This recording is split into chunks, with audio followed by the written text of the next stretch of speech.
Hello, sports fans, and welcome to One-on-One Sports. I'm Greg Brzozowski. And I'm Joe DiRienzo. We have a great show for you today, so let's kick things off with the starting five.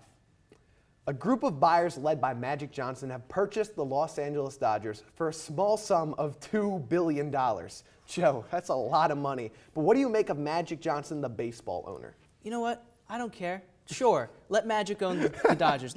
As long as he and the group of guys he bought it with spend the money, sure, exactly. He could be an owner. Look, Frank, the McCourt family, the divorce had completely ruined that franchise, and this is a franchise that obviously needs to get back on its feet. It's one of the most historic ones in all of baseball, and with now actual money being pumped into it, maybe we won't see half-empty stadiums and a joke of a ball club out there. They'll actually be able to bring in players. Right, and you know what? The less I hear about this ownership, the better, because I don't want to hear about the owners. Exactly, I want to hear about the players. I want to hear that they're spending their money like they're supposed to, and the Dodgers are getting better like they want to, and that's all I need to know about the ownership. You have the runner-up for MVP, Matt Kemp. You have the Cy Young and Clayton Kershaw. You are set right now. If you build around those two guys, you're going to be fine. And again, don't talk about the owners. Talk about the play on the field. Exactly.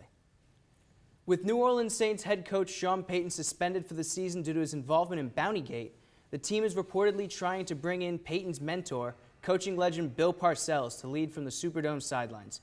Greg, do you think this move's going to work? Look, Bill Parcells is coaching royalty, but no. Why not? Are you kidding me? This guy's 70 years old, Joe. He hasn't coached He's a coach for 1 year. Since 2006. 1 year is still, he hasn't been with this franchise whatsoever. He's not prepared to take on something so dramatic as Bountygate. He doesn't know which players are going to be suspended. His GM's gone for half the season. He's coming into complete chaos. Of all of the coaches that you would trust with trying to win over a locker room in the 1 year stopgap you need, Bill Parcells is the guy. He's been flaking in and out whether he should be coaching or not. This is a situation he's not going to have to build the team. They've already got the building blocks. They're a playoff team. He could go in, hopefully win them something. This guy should not be flaking in and out on coaching, though. He should be done. He's 70. He does not need to be doing this anymore. And if he's not, if he thinks he wants to coach, then this is a situation that could work for him. But you have a guy who's coached in the NFL and Steve Spagnuolo on your roster. You have other assistants who could do the job. You don't need to look outside the team. I don't know. I'm fine with the move. I think as a 1 year thing, that's totally fine. North Carolina basketball took a hit last week when three of their stars, Harrison Barnes, Kendall Marshall, and John Henson, all announced they were taking their talents to the NBA. Joe, did these three make the right decision leaving early? You know what? They're all top 20 picks, so I can't knock them for going. That's true, I think Henson and Barnes, I love the move. Barnes could be a lottery pick.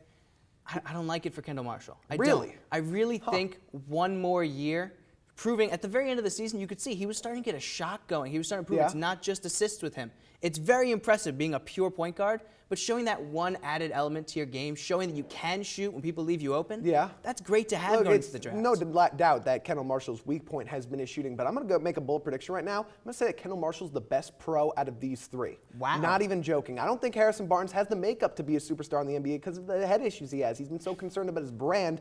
I don't know if I see it. Marshall is a great passer, could go into the NBA already being one of the best passers in the league. He's going to be the only real pure point guard coming out in the draft. He's going to be sought after. He's a commodity. People are going to want him. You know what? I understand, and I really do. I think 1 more year, and he would have been a definite lottery. But his best value was shown by the fact that he was injured during that tournament, and Stillman White running the offense just wasn't the same. I guess you're right.